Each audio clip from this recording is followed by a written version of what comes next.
Hey everyone, I wish you all a very happy new year 2015, and to begin the year here, we're going to talk about history again. In this video I'm going to tell you about the history of Cleopatra. She is certainly one of the most romantic characters in history. The queen of a country with several thousand years of history, Egypt, mythical relationships with powerful men of her time like Julius Caesar or Mark Antony, a tragic death too, and many other side stories we're going to talk about. All of this makes her look almost unreal or legendary, so we're going to try to see what we know, what we can imagine, or what we ignore about her. As usual, I'll tell you also a little bit about the context, because this 1st century before Christ, more than 2000 years ago, where our story is going to take place, is a pivotal moment in the history of Rome and Egypt, and Cleopatra was one of the characters that made history in this period. So please relax, try to adopt a comfortable position, and I recommend wearing headsets as our time travel begins. And as I said, we're going to begin the story in the 1st century before Christ, precisely with the birth of Cleopatra around 69 BC. Cleopatra was the daughter of Ptolemy, the king of Egypt, and an unknown mother, probably a concubine, which made her an illegitimate child of the king. In the 1st century before Christ, Egypt was ruled by a dynasty, the Ptolemaic dynasty, which was of Greek origin, and to understand why Greeks were ruling over Egypt, we have to go back a little further in time to the 4th century before Christ, with the conquests of Alexander the Great. You probably know that Alexander conquered the Persian Empire, which had established its ruling over most of the Middle East, including Egypt, and after the death of Alexander the Great, the empire he had created fell apart quickly and was split between some of his generals. In the province of Egypt, it's a man called Ptolemy, one of the generals of Alexander the Great, that claimed this land and founded a new dynasty, the dynasty of the Ptolemies, also known as the Lagids, because the father of Ptolemy I was a man called Lagos. For about 3 centuries, almost, the Ptolemies ruled over Egypt from Alexandria, a new city, a new capital, founded and named after Alexander. This Ptolemaic era may not have been the most glorious in the history of Egypt, but at least it restored part of the independence of the country, even if it was ruled by foreigners. At least it was no longer a mere province of another empire, and culturally, economically too, Egypt went relatively well in the 3rd and 2nd centuries before Christ.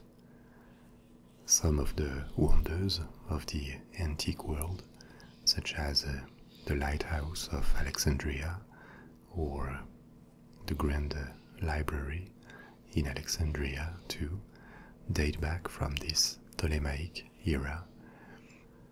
And even though the presence of the Ptolemies had very little impact on the average Egyptian in this period, for the elite, and especially in Alexandria, which quickly became one of the most important cities in the Mediterranean world, this meeting between Greek and Egyptian cultures created a new, unique one that even the Romans, when they would occupy Egypt, would get inspiration from. The Ptolemies also respected Egyptian religious beliefs, and some of the best preserved monuments you can visit today, not only in the north of Egypt but along the valley of the Nile, temples in Luxor and other places, date back from this Ptolemaic period. However, in the 1st century before Christ, when Cleopatra was born, the Ptolemaic dynasty was already considerably weakened due to its rejection by part of the Egyptian population. The Ptolemies proudly claimed their Greek origin and didn't want to mix with the Egyptians, and also they were threatened externally by the expansion of Rome, that was by far the most aggressive and expansionist power of this time, despite internal wars and political problems. I'll tell you about that in a minute. Another characteristic of the last generations of Ptolemies was the political instability at the head of the country. Through assassination or palace coup, the children of the kings, legitimate or not, often tried to take power for themselves. And this happened during the childhood of Cleopatra. She was just one of the illegitimate children of Ptolemy XII, among others, and the only legitimate child of Ptolemy XII, a woman called Berenice, deposed her father and took power, beginning a civil war in the country. Ptolemy XII called Rome for help, letting this foreign power interfere in Egyptian affairs, but got his throne back, and Berenice was executed. Given that the only legitimate child of Ptolemy XII had now disappeared, his illegitimate children were now supposed to rule the country and became heir to the throne. This is what put Cleopatra in the position of becoming a queen of Egypt. But she was not her father's only illegitimate child. She also had a half-brother, and when her father died, when she was 17, in 51 before Christ, she was married to her brother. This may shock us, but actually that was a very long tradition, not only for the Ptolemies but also in Egypt before, in the centuries, even the millennia before their arrival to Egypt. It was very common to marry brothers and sisters to avoid mixing too much the blood of the dynasty. So, at the age of 17, married to a half-brother who is only 11 and takes the name Ptolemy XIII, Cleopatra is now the queen of Egypt. The legend says that she was incredibly beautiful, but actually we don't really know what she looked like. There is no known painted portrait of her, and her face only appears on coins, on which she doesn't look particularly gracious, but all the testimonies from this time and after insist on her charm. She was very well educated, she spoke many languages, she was apparently very smart, and all these qualities explain why she played such a central role in the history of Egypt and Rome as well.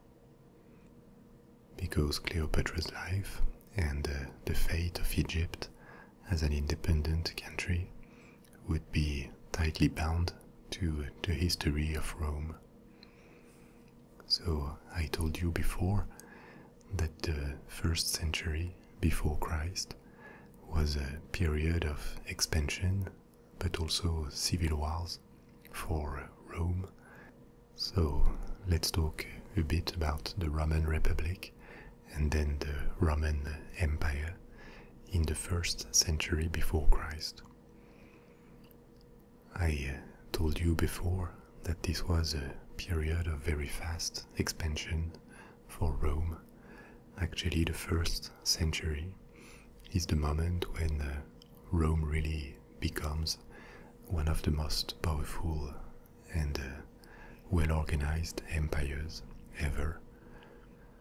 Rome had very capable generals, powerful and well-organized armies, an attractive culture and civilization, and this is the moment when all of this is going to overwhelm Europe, the north of Africa, the Middle East, in every direction around the Italian peninsula.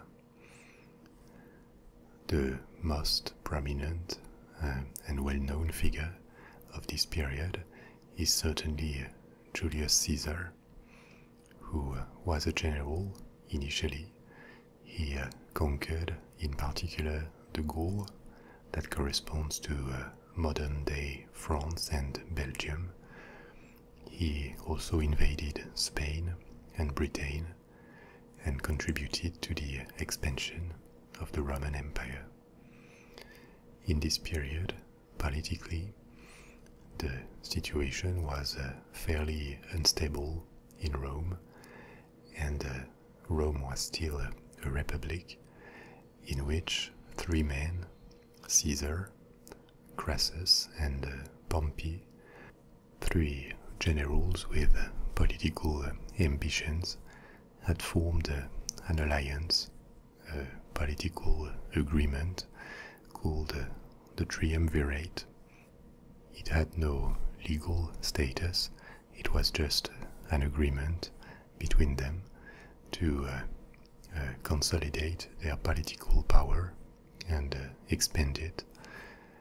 But after the death of Crassus, one of the 3 members of this so-called Triumvirate, the 2 survivors, Caesar and Pompey, fought a civil war. Caesar also revolted against the Republic, and ultimately, after his victory, he became the dictator, the perpetual dictator at the head of Rome. During this period of civil war and revolt of generals against the Senate, Caesar marched on Rome with his legions against the order sent by the Senate to come unarmed to Rome. There is a phrase, crossing the Rubicon, that comes from events that occurred during this period. The Rubicon is a river, a small river in Italy, And when Caesar decided to cross it with his army, it was considered an act of insurrection against the Senate and the Republic. So the phrase crossing the Rubicon, that means passing the point of no return, comes from this decision to go for the insurrection instead of obeying the orders sent by the Senate.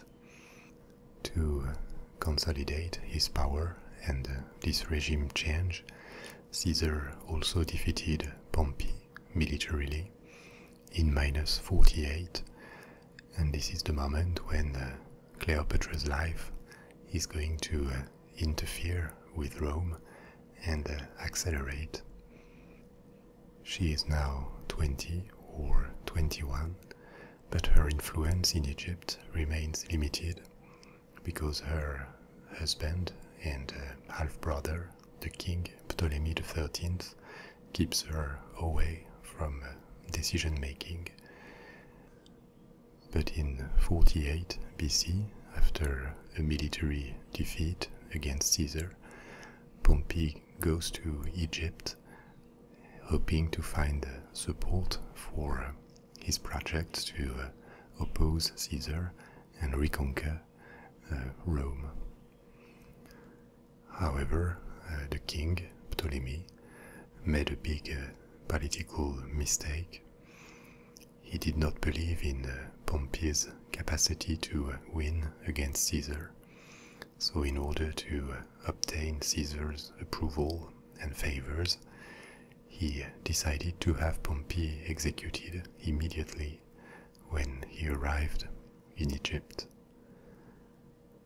But that was a big mistake, because Caesar entered in a rage when he learned it, and he decided to go to Egypt and intervene more directly in the political affairs of the country. Egypt was a very strategic country for Rome, because even though it was officially independent, Roman influence was significant already. You remember that Rome had already intervened about 15 years before to save the throne of Cleopatra and Ptolemy's father when he had been dethroned by his daughter Berenice.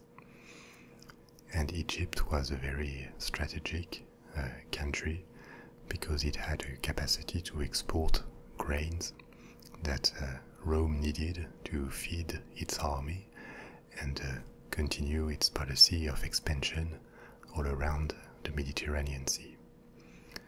So Caesar, very angry at Ptolemy, arrived in Alexandria. The legend says that the first time they met, she was rolled up in a carpet because they needed to meet discreetly, and she had this idea to be able to reach him without anyone noticing their meeting. We cannot know for sure if this really happened like this, but this first meeting was very important anyway, and maybe Caesar was influenced by the charm of Cleopatra. Shortly after, a relationship began between them, but he was also politically interested in what she could represent. He wanted to undermine Ptolemy's power, so he officially reconciled the two of them so that they would share equally the power at the head of Egypt. Actually, just 1 year later, in 47, Ptolemy died in an accident, and Caesar recommended Cleopatra to marry another brother, Ptolemy XIV, so that she would stay on the throne of Egypt and continue to have effective power in the country with the help of the Romans. This relationship between Caesar, who was 30 years older than Cleopatra, and the Queen of Egypt continued, and the following year, in 46, she went to Rome, where she spent 2 years until the death, the assassination of Caesar. We know that her intelligence, her status, she was a queen, and her culture seduced quite a lot of people in Rome, but she was never well accepted by the Romans. Her relationship with Caesar was not a secret, it was almost official, even though they never got married. He was prevented by the law to marry a foreigner, and she was already married anyway.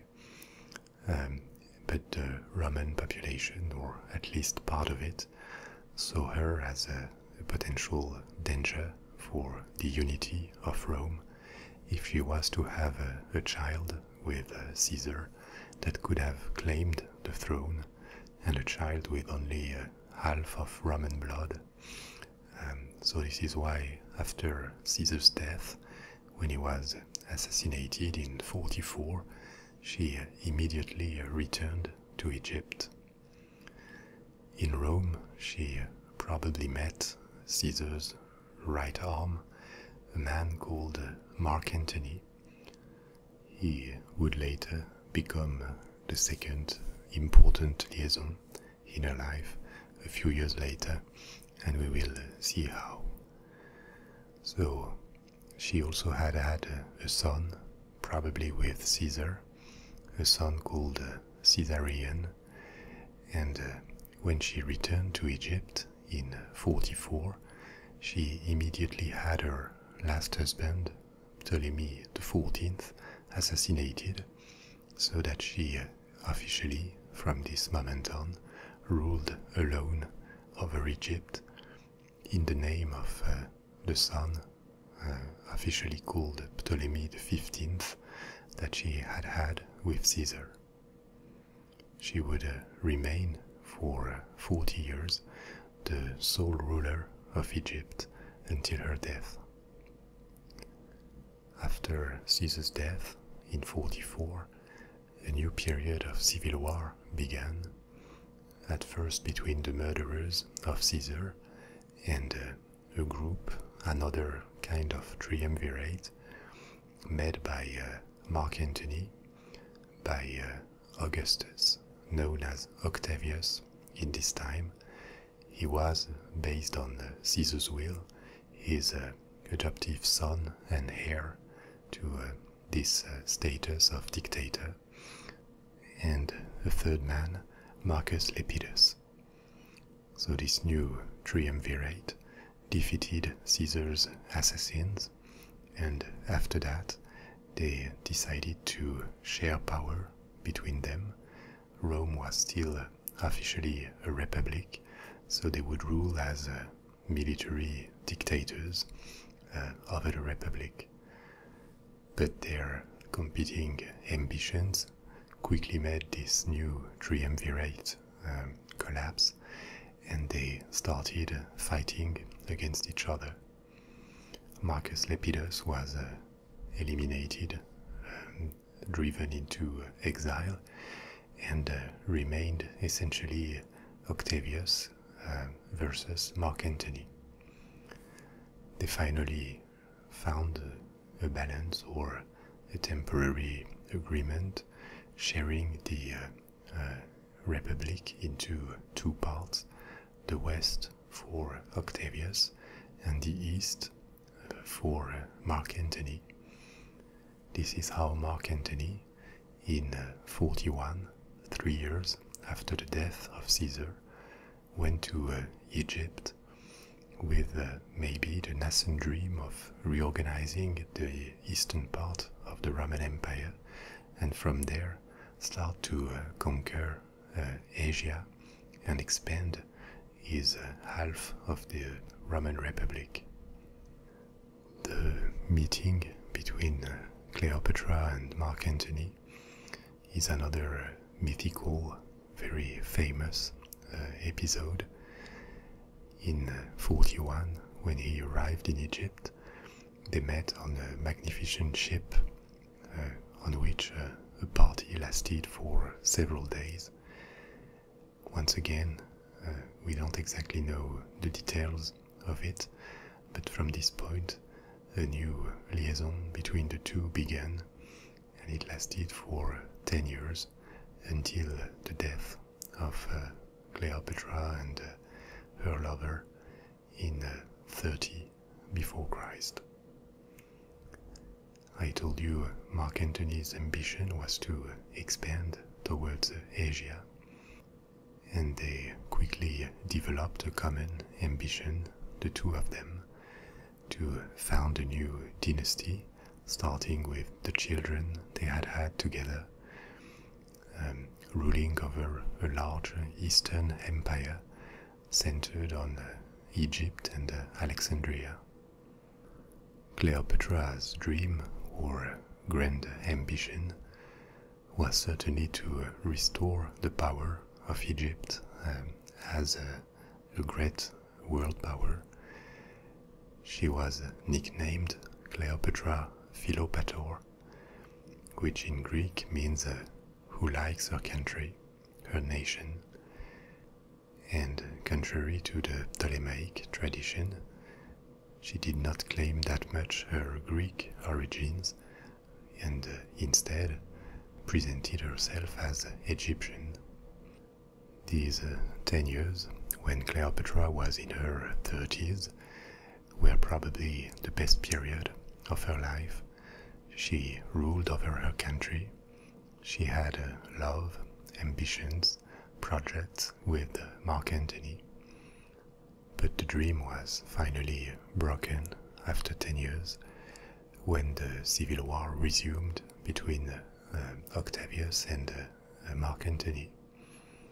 The Roman population was worried about what was happening in the East, and Octavius was generating a lot of negative propaganda against Mark Antony and Cleopatra.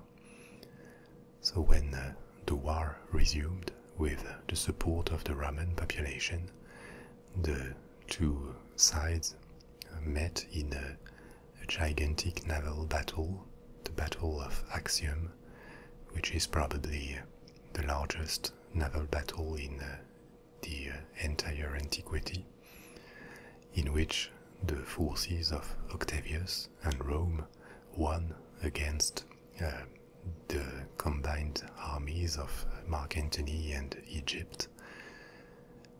The two of them had to flee to Alexandria, but the following year Alexandria was captured.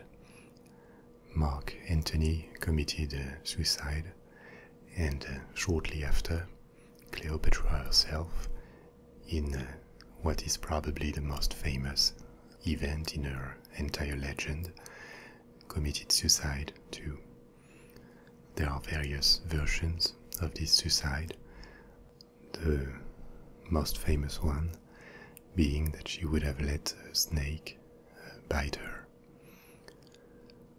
Her death and Mark Antony's death marked the triumph of Octavius. Egypt was turned into a province of the Roman Empire shortly after. Octavius put an end to the Roman Republic, and the Roman Empire was proclaimed. He became its first emperor, known as Augustus, and in the following centuries Rome would continue its expansion, and Egypt was absorbed, finally marginalized politically and culturally. The first historians to write her history during her life and shortly after, during the reign of Augustus, had an obvious bias against Cleopatra and contributed to create like a black legend of a manipulative queen that would have made Caesar and then Mark Antony lose their minds. But despite this black legend, Cleopatra became immediately a legendary character for everything she was, a woman with an incredible destiny. And in the following centuries, many novels, plays, more recently movies were made about her. Shakespeare in the 17th century wrote a play called Antony and Cleopatra. Many novels and biographies were written since the 19th century. When the first movies appeared in the 20th century, her life was immediately recreated. Probably that the most famous Cleopatra movie is the one with Elizabeth Taylor, made in the 60s. But despite all this, she keeps a very large part of mystery. We don't really know what her intentions were. We don't really know what she looked like. Did she make all of this by ambition, love, political calculations, a mix of all this?